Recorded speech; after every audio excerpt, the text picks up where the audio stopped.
the first in this field to do what you're doing. So tell me a little bit about that. Absolutely. So by trade, I am an orthopedic sports surgeon, which means medical school, 6 years of orthopedic residency, a fellowship at Hospital for Special Surgery in Sports and Shoulder. And that prepares you for, frankly, a great career in orthopedic surgery.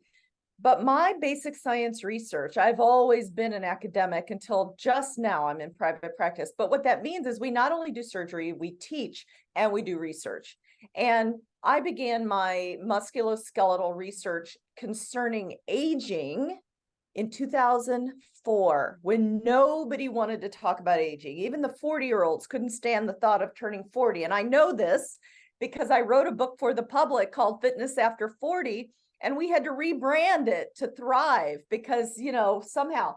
But now, thank God, everybody is on the mountaintop talking about aging. And part of that is what happens to 51% of us that are born with ovaries and uteri. Because for us, and this is where I stand, the Venn diagram of aging in midlife, menopause, and mobility, because I'm an orthopedic surgeon, imagine the Venn diagram, that's where I sit. And I find myself one of the only voices. And so I'm so thankful that you as a journalist are having me on to talk about what I think is critical, but I know from our research is critical because 80% of us, 80, will have one or more of them that go into this syndrome. 80%, 25% of us will be devastated by them, meaning you can't even go to work because your body hurts so bad.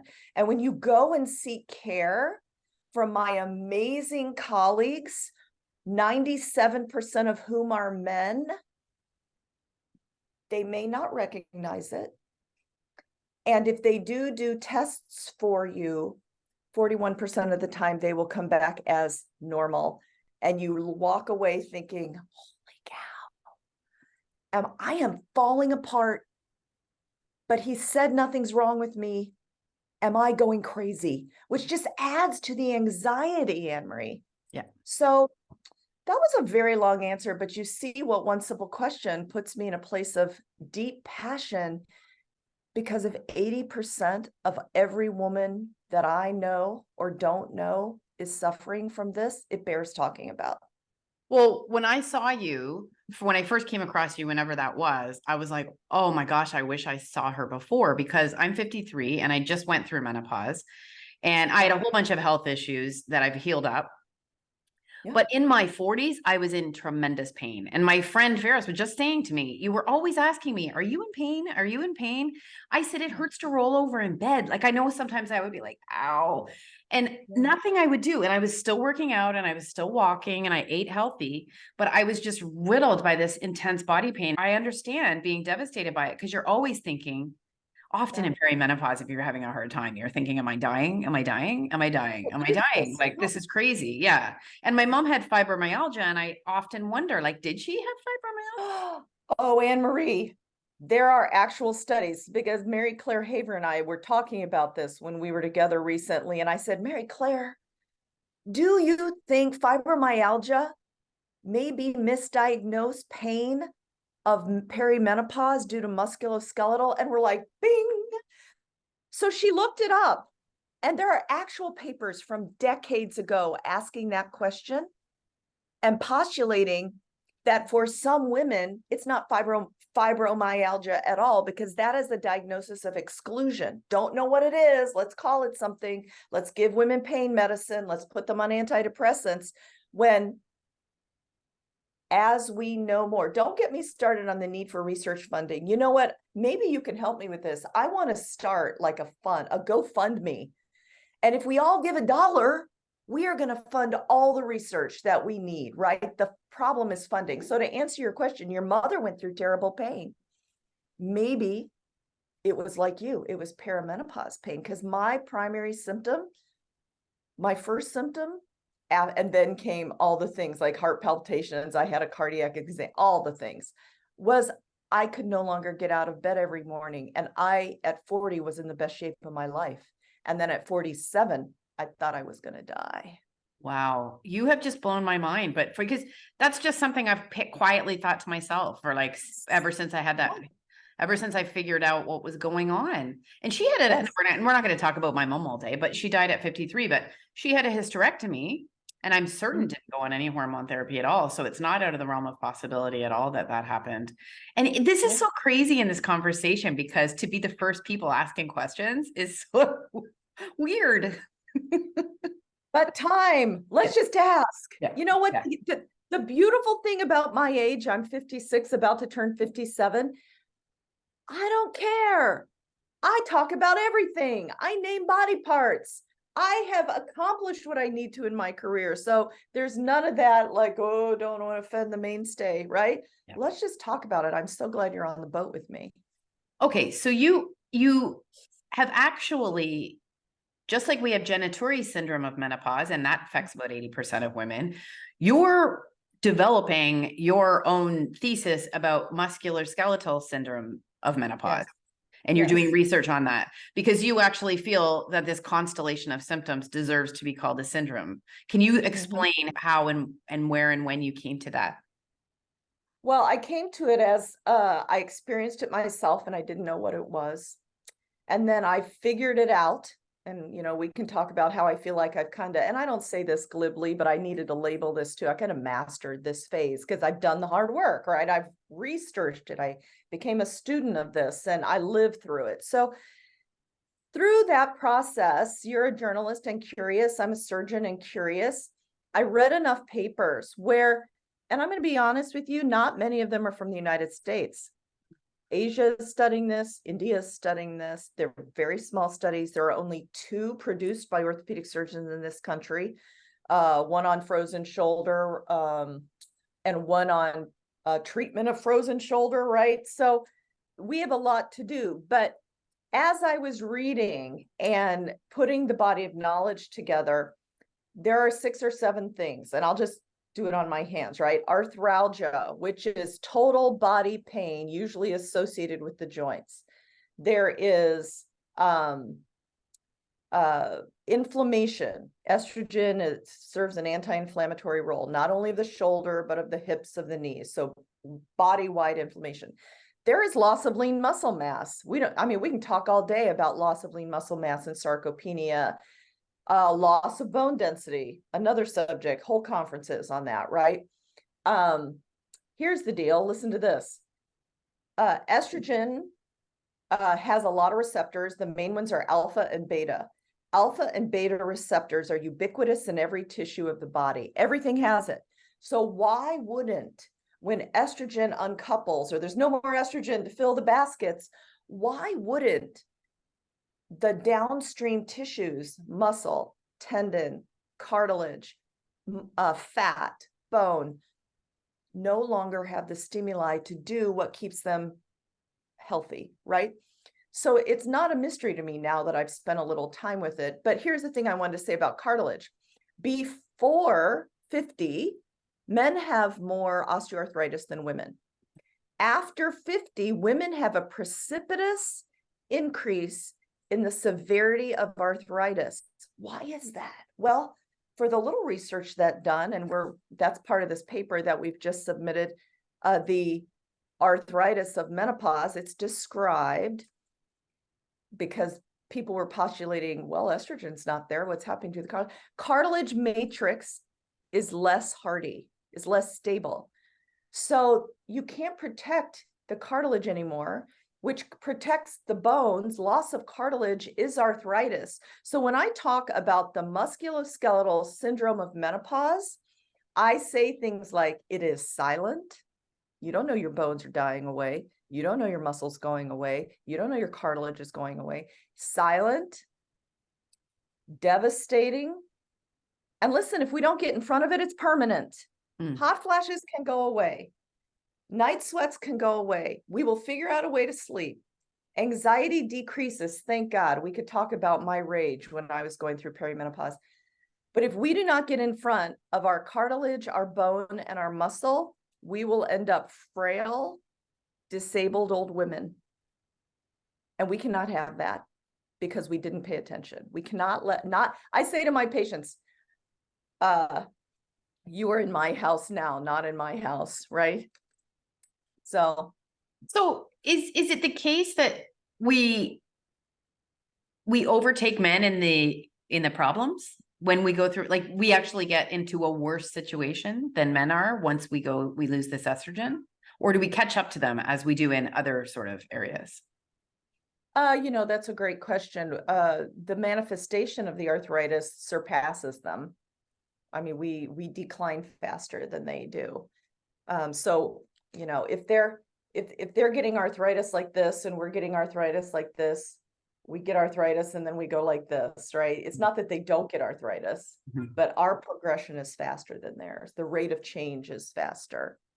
So I'm just going to dip in with a little brain question, because when I think of frail women, I can't help but think of dementia and all the women that I have dementia. How much do you think this is playing a role in the higher rates of dementia, the link there? Well, you know what? I don't want to speak out of turn. So let me tell you what I know.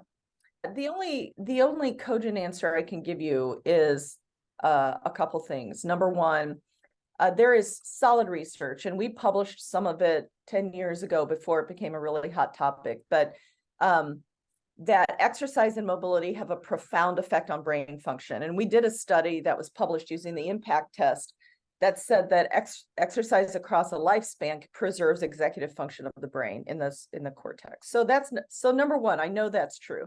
But number two, from a metabolic standpoint, exercise is one of the major ways of controlling metabolic function at the mitochondrial level, right? Well, we know metabolic dysfunction leads to diabetes.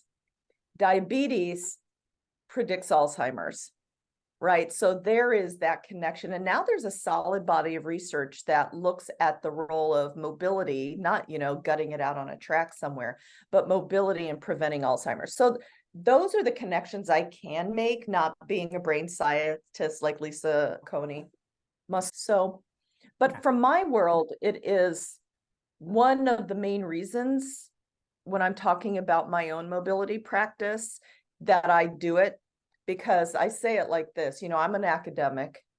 My brain is the best part of me, right? If I'm going to do something to preserve this brain, it's going to be mobility, because the research is clear. Mobility is a word that gets tossed around, but what does mobility mean to you when you're speaking about it here? Is it a specific kind of exercise? Yeah, you know what? I'm glad you asked that question, because when I got out of my residency in 2004, I said, exercise, we're going to exercise. And I'm not really kidding you. People's faces glossed over. They're like all excited. And I say the word exercise, they're like, they're looking at the ceiling. So I stopped using it because the very word turns people off. So I adopted the word mobility, because every movement matters, whether it's fidgeting at the office, whether it's standing desk, whether it's going back and forth to the copier 97 times, whether it's, I encourage a lot of people to do baseline aerobics as zone 2 base training with sprints on top. That's mobility. I count the lifting heavy that I encourage as mobility. It's anytime we move our bodies, because listen, we're designed for mobility. If I get on another tangent, we're designed, the biggest muscles, I'm going to tell you as an orthopedic surgeon, the biggest muscles in our bodies are below our belly buttons. In nature, form follows function. If we were not designed to use mobility as our primary tool of health, we would be formed. Nature's not stupid. We would be formed like Jabba the Hutt with a big sessile base, right? We're not. It's all muscle below. So anyway. I just ask because mobility is a very trendy topic, and you see all these guys in these social media accounts, and they're doing stuff like hopping up in the counter and doing all these crab walks and all this kind of stuff that walking like a bear, and you know what I mean? Like it's a special kind of moving legs back and forth. It just seems like it's a different kind of movement, and then people get confused. And I often think, oh, do I need to add that and then into everything else? And I just signed up for a program, and they have a mobility bit at the beginning. And I was like, okay, fine. I guess I'll just do it here. I don't know. Some of us call that kind of thing stretching, right? Oh. In my first book, Fitness After 40, I came up with an acronym called FACE, Facing Your Future. The F is flexibility. teaching your body to stay out to length. I think a lot of the mobility practices I see out there, whether it's casual or formalized like Pilates or yoga, it's a lot of stretching. Keeping yourself as long as Pliable. possible and as That's strong as right. possible. Okay, so Pliable. just walk me through, these are huge topics, but just at what we need to know at the outset: lean muscle mass, bone mineral density, through to osteopenia and osteoporosis, because I don't think a lot of people even know what that means.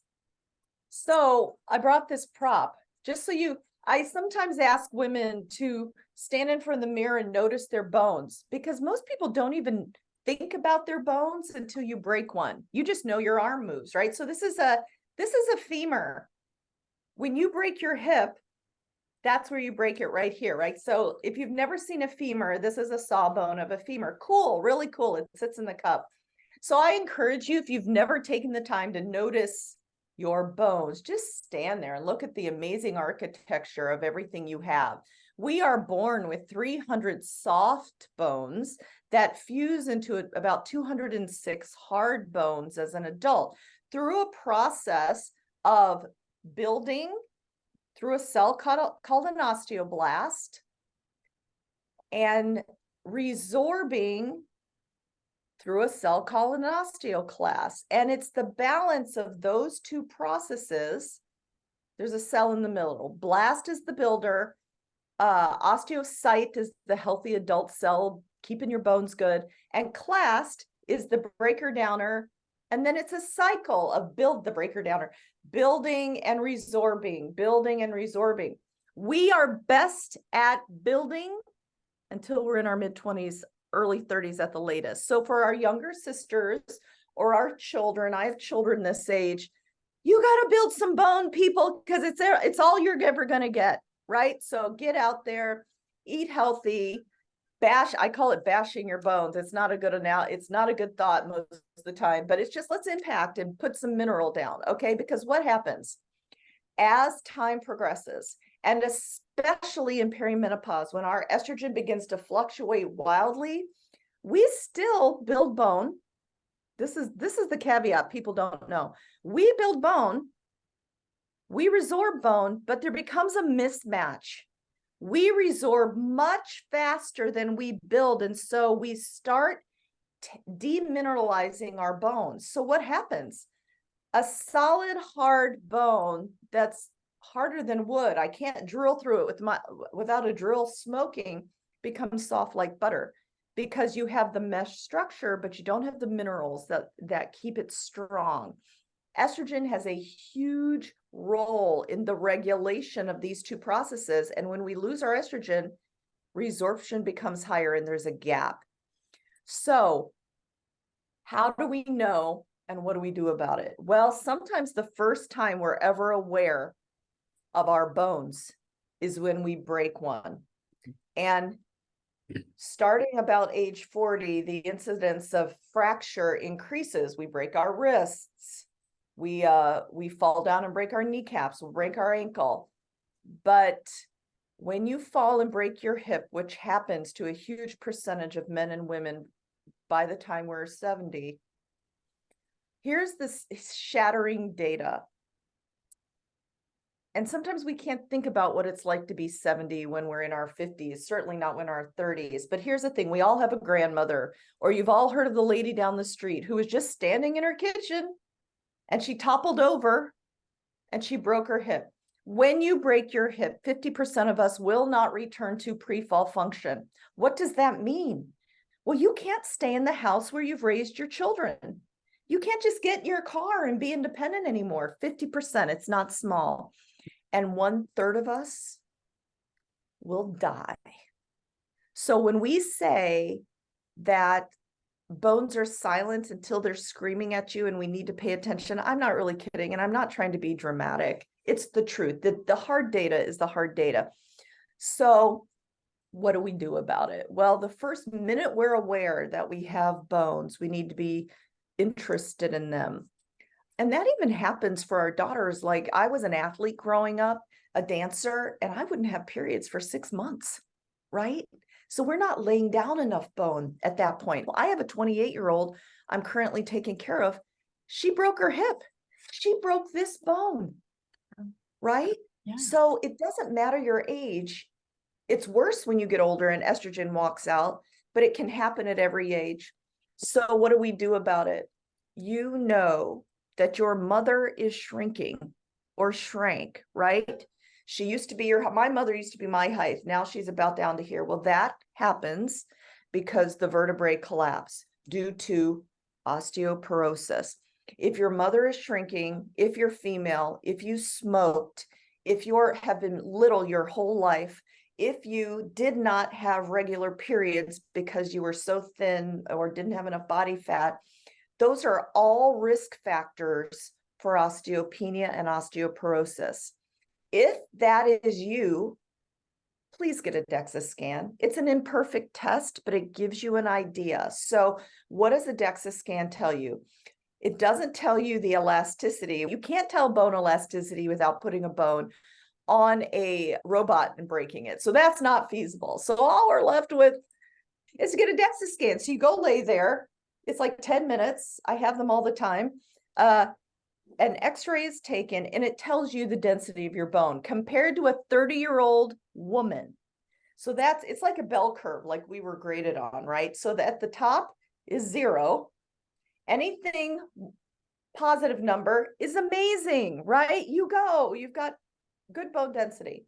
Between 0 and -1 is okay, but at -1, you become osteopenic, meaning your bone density is lighter than it should be, right? It's less than it should be. And let's pay attention. When you get a DEXA scan and you are 2.5 standard deviations from a 30-year-old, -2.5, and we're looking at T-scores, you're frankly osteoporotic. It can happen at any age. It happened to my 28-year-old. It happened to a 57-year-old who was working out and her bones couldn't take the load. So if you have those risk factors, ask for a DEXA scan. And if your doctor will not give you one, at least in the United States, you can really buy one I found it around my neighborhood for $99 to $250. Okay. So it's not overwhelming. It's like 1 month of Starbucks coffee, right? Just skip the coffee, go get a DEXA scan.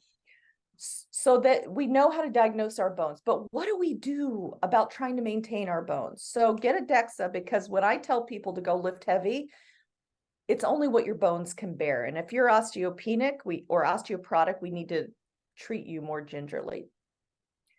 Impact exercise. Now, that does not mean you have to go run a marathon. Listen, there is data that shows that jumping up and down 20 times is enough, right? You can do it in place. And I've got videos out. I'm jumping up and down. It's silly. Behind your desk, jump up and down. Number 1. Number 2, if that hurts, NASA has amazing data that when astronauts come back from space, they put them on trampolines and use a rebounding technique to stimulate bone and muscle. Who would have thought? I was really skeptical of that. So impact exercise, rebounding. If you need to do this stuff in the pool because you really do hurt that bad, that's better than nothing, right? So that's all number 1. Number 2 is let's build some lean muscle mass. Muscle pulls on the bone and causes bone to lay down mineral, right? So it's multifaceted. It's via our electrical system. It's kind of, our bodies are so cool. And number 3, let's focus on what we eat. Women in general, and I know you're a journalist, you would never write this, but there are many magazines that tell women that they have to survive on less than 1,000 calories a day. Women have gotten that somewhere. I don't know, but. Well, our age, we grew up reading those kinds of articles, right? Old habits really die hard on that low calorie stuff and the cardio Stairmaster for 90 minutes. We had, it's night, like our Gen X, we had a hard time letting that go. I did anyway. Yeah, it's what I did. I mean, I did high cardio until like 2 years ago. So, but let's eat something, ladies. If you're moving enough, your body will adjust to the more calories. But what are we going to eat? We're going to eat lots of green leafy, anything green. Nature in general, besides a kiwi, does not make fluorescent food. So whole green leafy. We need protein. I get mine from a variety of sources, whether it's beans or lean meat. If you're not a meat person, just get it from somewhere, right? We need enough protein.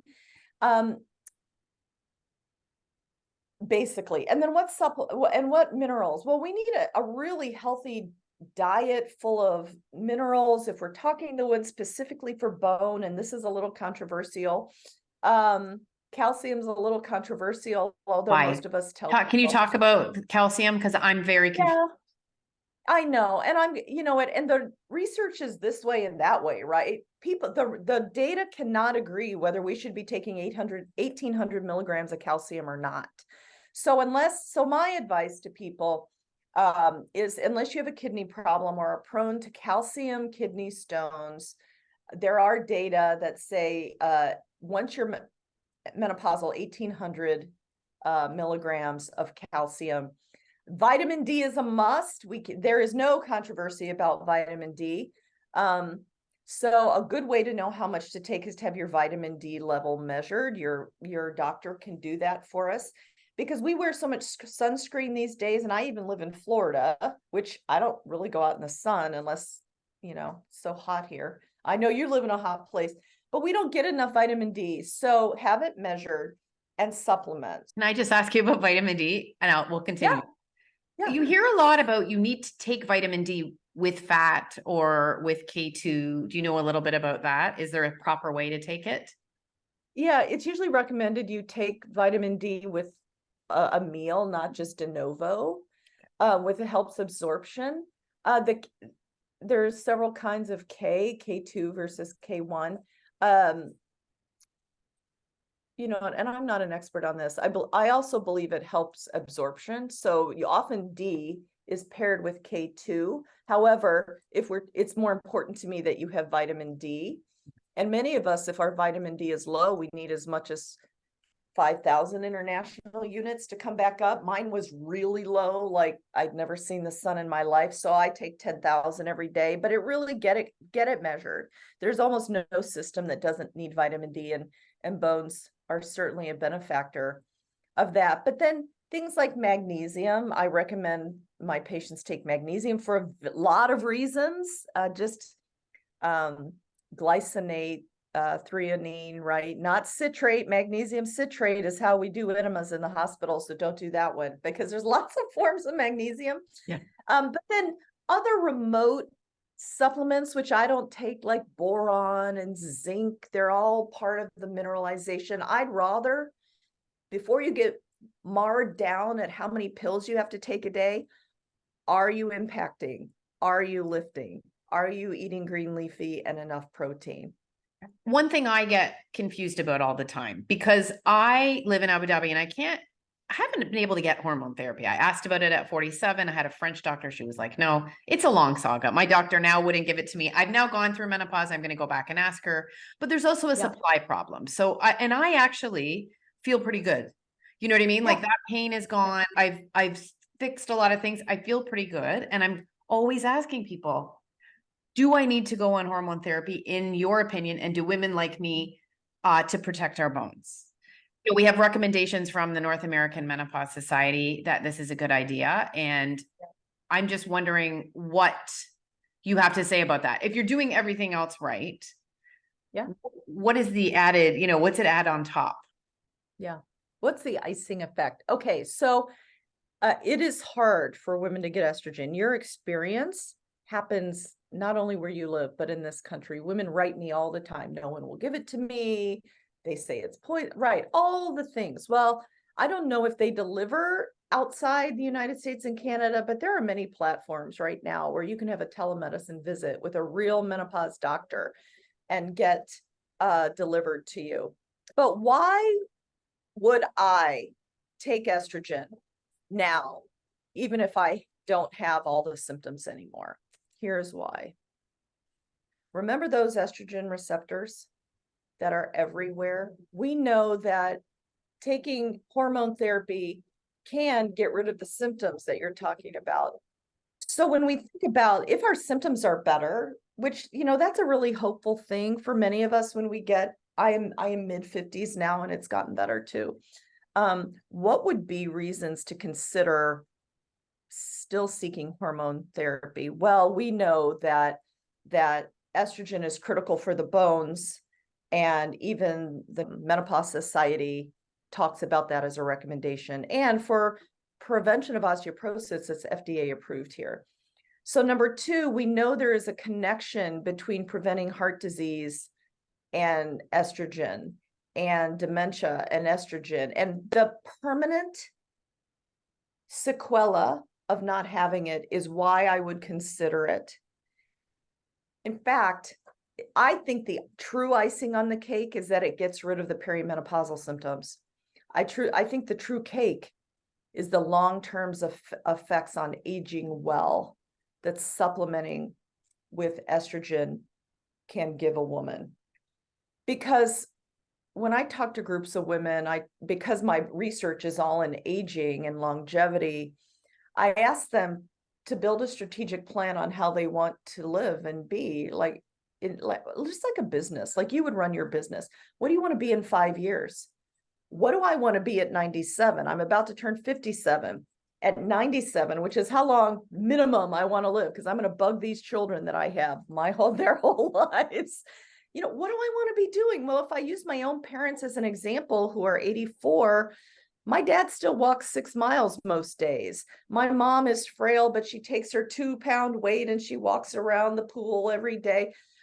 I want to be able to go out to Bible study like they do and go to their friend groups. And that takes preparation and strategic planning. So to get back to your question, why should people consider estrogen even if their symptoms are gone? It may not be for today, but it's how do you want to live in the future? And frailty and weakness is the quickest way to disability and aging. So you just think it is like you can do everything right, but you still need it.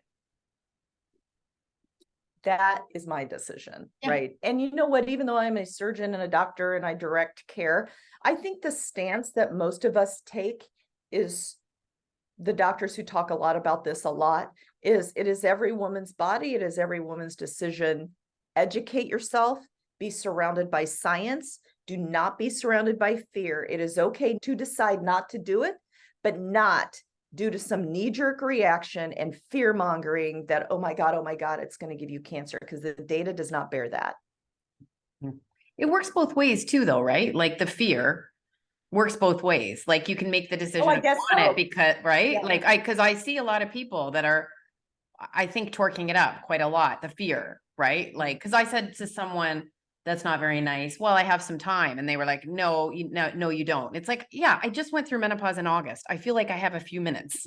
Oh, hon, you have 10 years. You have 10 Right. years. Like I don't need to, like they were saying, like you time is a wasting, and I don't operate like that. You know, when you buy a house or a car, or anything you do, you can't really make decisions like that. So I don't know. I just think the fear birth works both ways.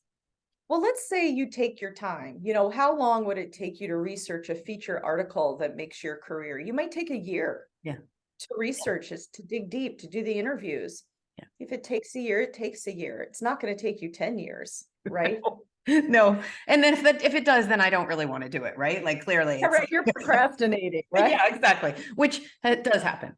Okay, so I am dying to ask you about frozen shoulder. I went crazy last year researching it.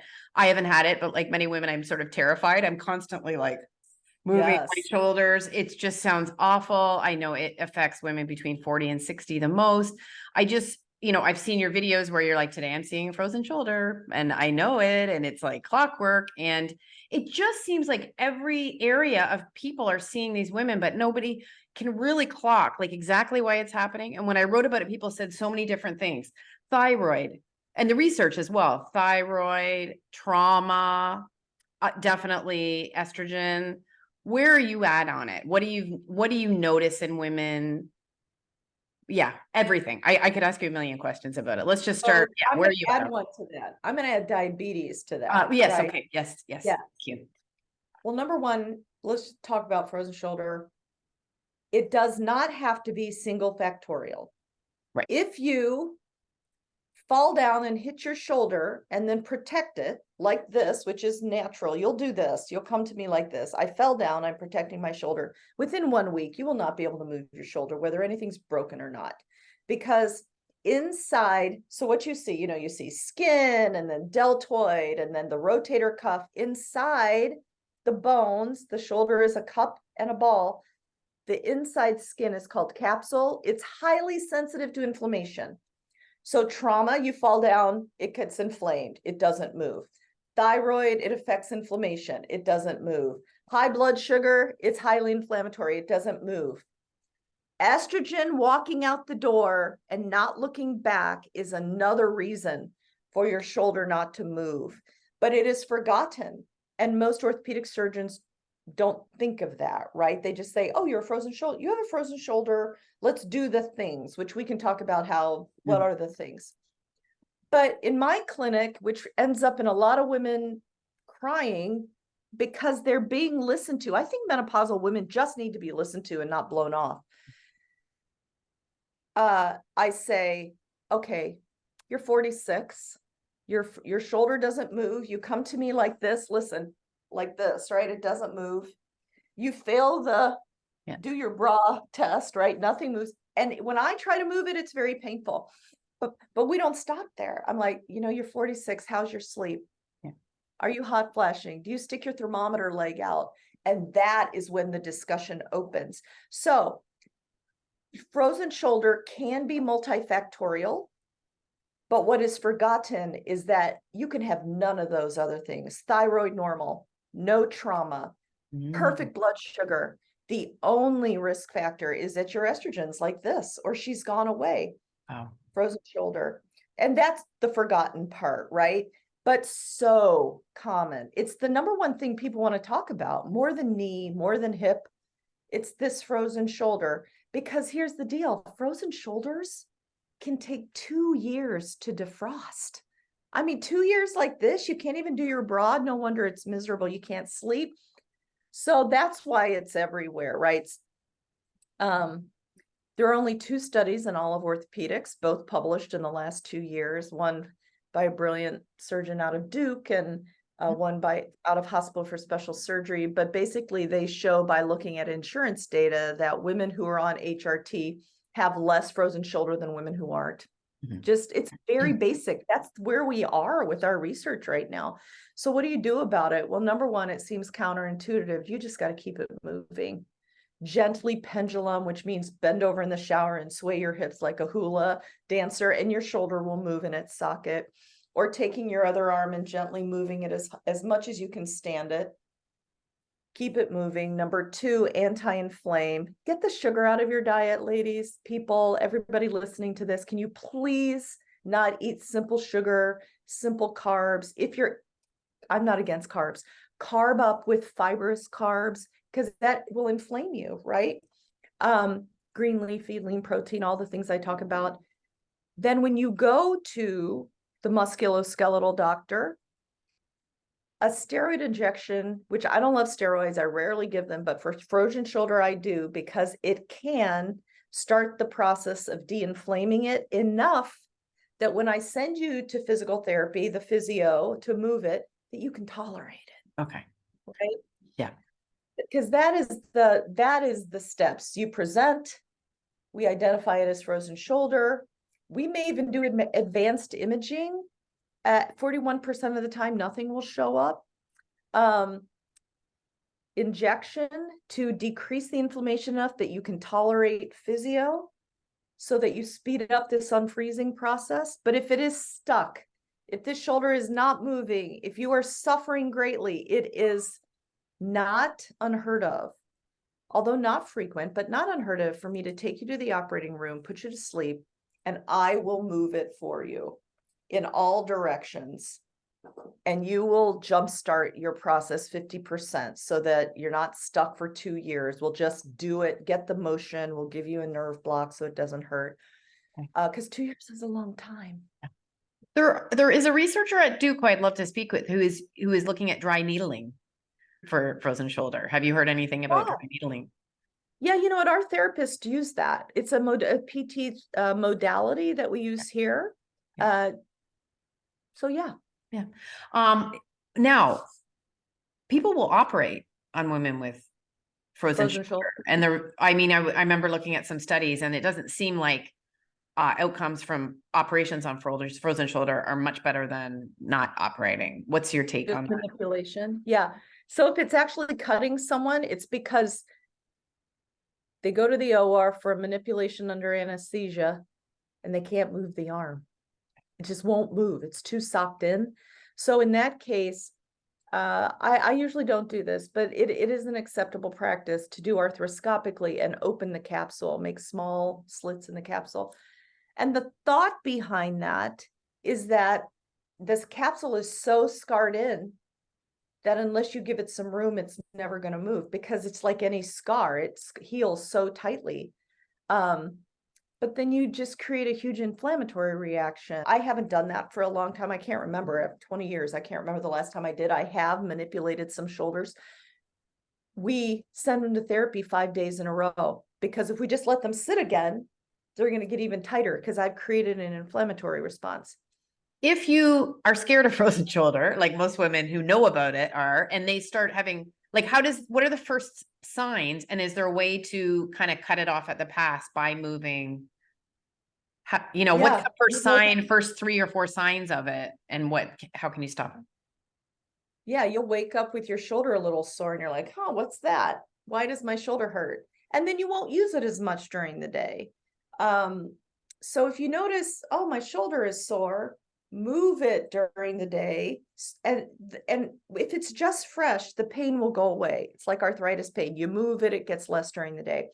If multiple days in a row, I am not against anti-inflammatory medications. There's a purpose. They're not pain medicine. It's not acetaminophen. It is ibuprofen. It's the anti-inflammatory. There's a lot of brands. And ice to make it less inflamed. Keep it moving, treat it conservatively. But listen, if this is sore for a week, let's go have someone help you move it. Do not bear this out for 3 months and you come in like this and it doesn't move, thinking it's going to go away. It's not likely to go away. And in the United States, you can go to a physio without a doctor's permission for 12 visits. I don't know what it is across the world, but if it's available, seek that out. Okay, so what about just cutting edge stuff? I heard you talk about PRP, you do orthobiotics. I'm curious if peptides have any role. Everyone's talking about peptides. I don't know if that's what the role is. Yeah, everybody's talking about peptides. I am not against being avant-garde. I am in my practice. I do surgery through needles. I mean, how avant-garde is that? Surgery through needles. I harness the power of your own body by harvesting your platelets, which are little just sacs of your own growth factors. So when you cut yourself in whatever way, and blood is coming out, the reason it stops is because your platelets rush to the scene and clump in there. Well, they don't just sit there. They're not just bricks. They are bags of growth factors. They burst, and all the growth factors for healing come out into the microenvironment. Well, we're just helping that. We're taking, in my clinic, 60 cc's of whole blood from your antecubital vein, spinning it in a special centrifuge. We concentrate 5 billion platelets. It matters the dose. And then when we inject it for arthritis or for rotator cuff, all the growth factors then are released and create a healing response and attract your own stem cells to the area. For instance, in the shoulder, the synovium, which is the fibrous tissue, has a lot of stem cells. It focuses them to create a healing response, because in the world of biology, to create a healing response, you need cells, you need an environment like the matrix, and you need growth factors, all 3 things. So platelet-enriched plasma does that. And there is some thought, although not well researched, because menopause things are not well researched, that it can also help for frozen shoulder to decrease the inflammatory. Stem cells, whether they come from adipose tissue, which is fat, right? We do that. It's the only FDA approved route in this country, or from our bone marrow.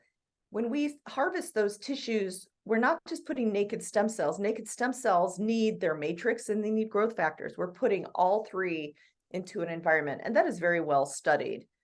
Those two forms are very well studied at Okay. this point. So what's your last words of hope and inspiration for women going through perimenopause who are like, I'm falling apart? You are so nice to have me. Here's the deal.